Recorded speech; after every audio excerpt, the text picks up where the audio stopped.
Dietwald Claus joins me now. He's the CEO and founder of Cannamerx. Dietwald, welcome back. Yes, thank you. Pleasure to be here again.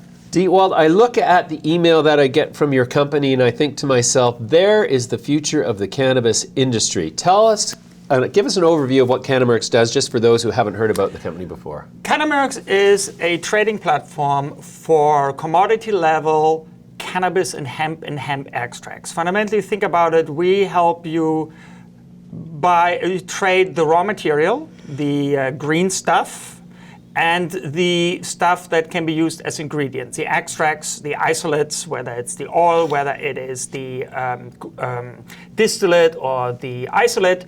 You can put them on the platform and people can bid on it. So it's not like the stock market where you have a bid and ask process. It is the people who have product available put on the platform. If there's no product available, people can ask us to ask our participants who has something available. This way we ask them, people are looking for this kind of product, put it on, see if it sells, because it may not be the right price. And what stops a deal, what stops from something selling is it's not the right product, it's not the right time, it's not the right price. But if it is the right price and the right time and the right product, people will bid on it and buy it. So whoever makes the best offer gets the product. Okay, so it's only licensed producer to licensed producer currently? Yes, if you're not licensed by Health Canada to trade in the products that you want to trade in, you can't do it. So you have to get a specific license to trade? No. You have to be a licensed producer, you have to be a licensed processor, you have to be a microgrow, for example. You simply have to have a license from Health Canada to be authorized to possess the kind of products that are traded on the platform. Sure, and so the thing I love about your platform is that it gives you a chance to observe how the market will evolve. Yes. And so one of the questions that I've always been thinking, the next time I see Dietwald, I'm going to ask him is, does the industry or does the transactions that happen on your platform, is there a very high sensitivity to the quality of the product? And when I say quality, I don't just mean THC and CBD content, but also terpene profile, flavor profile, burning profile. Like, are all those considerations brought to bear on a sale, or do people more or less just take a commodity approach to it and say, well, it's got this quantity of THC and CBD, that's what I'm after? It depends on the product. It depends what you want to do with it. If you simply want to extract, you simply look for a reasonably priced, reasonably high cannabinoid content product that makes sense for you to buy, so you buy that. If you want to sell a nice bud, something that is beautiful, that appeals to the consumer, and you buy it for that, then you look at these factors. And the platform allows you to make the decisions on any factor that you choose. You can do it just by the overview. Yes, it has the right cannabinoid profile, it has the right price, it's a good volume, that makes sense. It has no pesticide, it has no micro contamination or other contamination. It's a fine product, I can put it through my extractor and have a good output. That's fine too. So it really depends on what it is you're looking for, what it is you're selling. The platform is very flexible in that way. We may have very few preconceptions about what people want to trade in. We simply facilitate the trade that the industry wants to engage in. Okay, so I can ask you with full confidence that your answer is the authority. What is the average selling price per kilogram, let's call it, of CBD isolate? It depends. Okay, so that's like how long is a piece of string? It's for example, in Canada, CBD isolate is extraordinarily expensive compared to the United States. Why? Because there's a very little supply. Basically, there's no imports into Canada of significant commercial quantities or any quantities that would alleviate the price difference. So the US market is different from the Canadian market, it's different from the European market, and you can see all the price developments in all these markets on the platform, but you're limited to what you can do based on your license and based on the license of the counterparty. So you can't import cannabis from the United States, for example? No. And the United States can't import cannabis from Canada? Correct. So these barriers are kind of like an anomaly in the global trade of products. You can everything else can cross borders. And in fact, that's what a free trade market means: is everything crosses borders. So, are these price discrepancies a temporary phenomenon? What's temporary? Well, like next week? No, they will be here next week. Next year. It a lot depends on basically if the United States would decriminalize or even legalize cannabis. That would at least change things within the United States, because you think about national borders. If you were active in the United States, you're limited within the state. And that is why you have an oversupply in Oregon, and you have scarcity in New York State. I'm not sure if they have scarcity there, I'm just making up. If they were federally legalized, then these balances, these imbalances could be evened out, and a platform like Cannamerx would be very helpful in evening this out. Right now, if we were to trade in the United States, we would be limited for cannabis on a state-to-state level, for hemp, of course, because it is federally legal.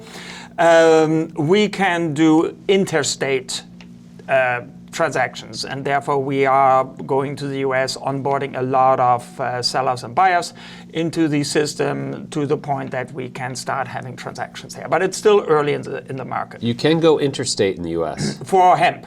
Just for hemp? For hemp. Right. Yes, and it has to be hemp derived, and it cannot be hot. So if you even grow a hemp plant and your plant itself is just below the legal limit, and then you start concentrating it into the crude. In order for somebody to actually legally take possession of it, it has to be diluted down so it's not hot, and it has to be derived. When you say hot, you mean it has too much THC? It has too much THC in it. Exactly. So if I was to create a CBD isolate at 100% with 0 THC, could that be interstate? If it's made from hemp, yes. If it's made from hemp. If you have a isolate that is 99.9999% pure CBD, how do you know what it's made from?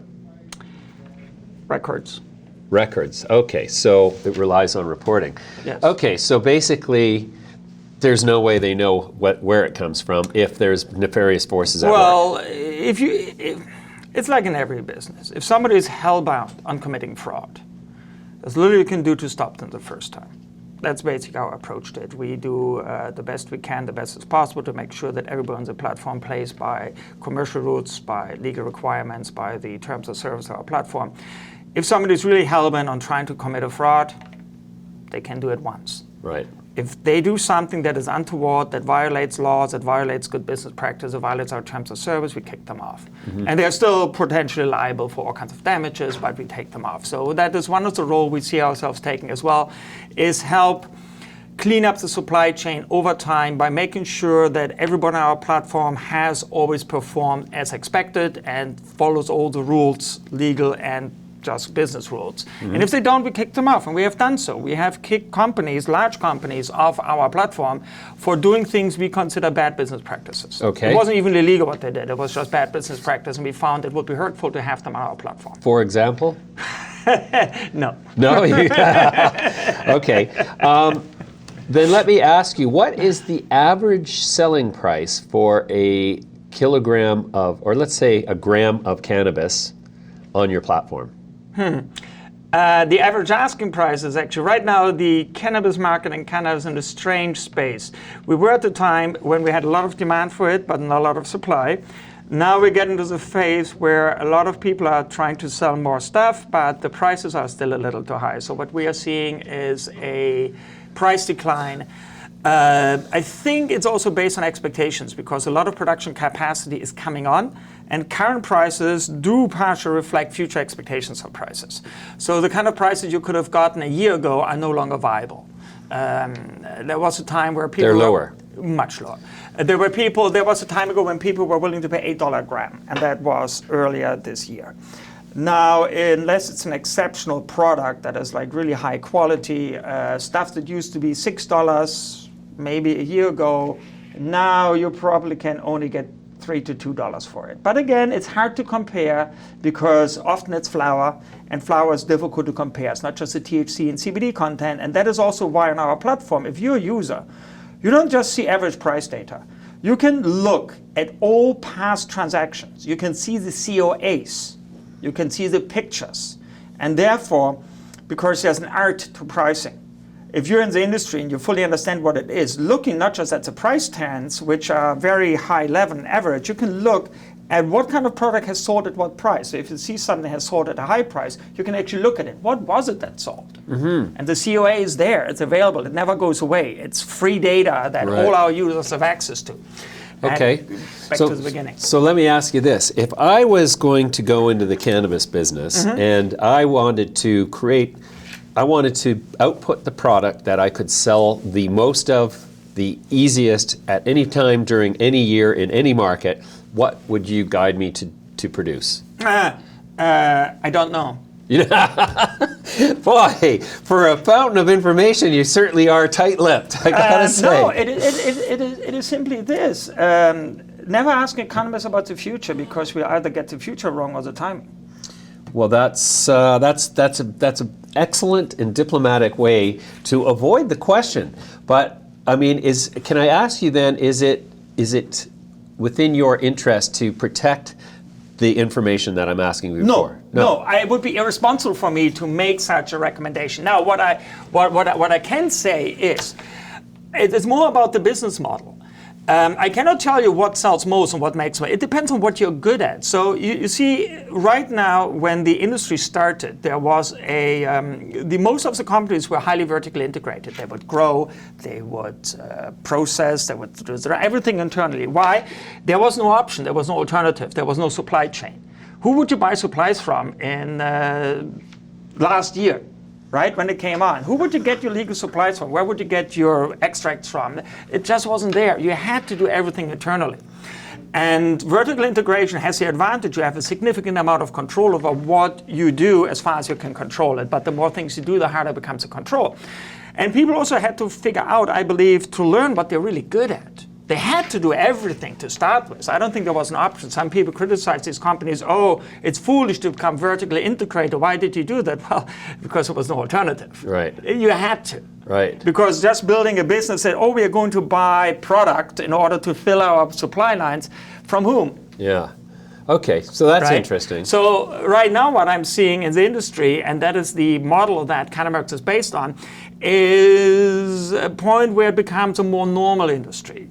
It's still far away from that because of trade barriers and the strict legal and the regulations are much stronger than the food industry, for example.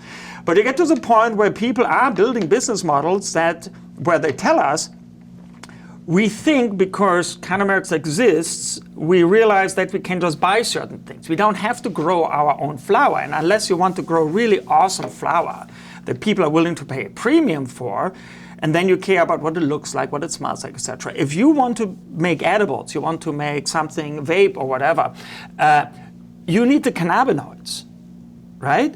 And the cannabinoids are cannabinoids. Whether the plant is a nice big thing or a little popcorn, what you really care about is the cannabinoid level. So as production ramps up, as the really high stress, low supply eases up, and we get to the point where it's the emergency situation in the supply, I think, is simmering down with lots of supply coming up. People start specializing and realize we're really good at this particular thing.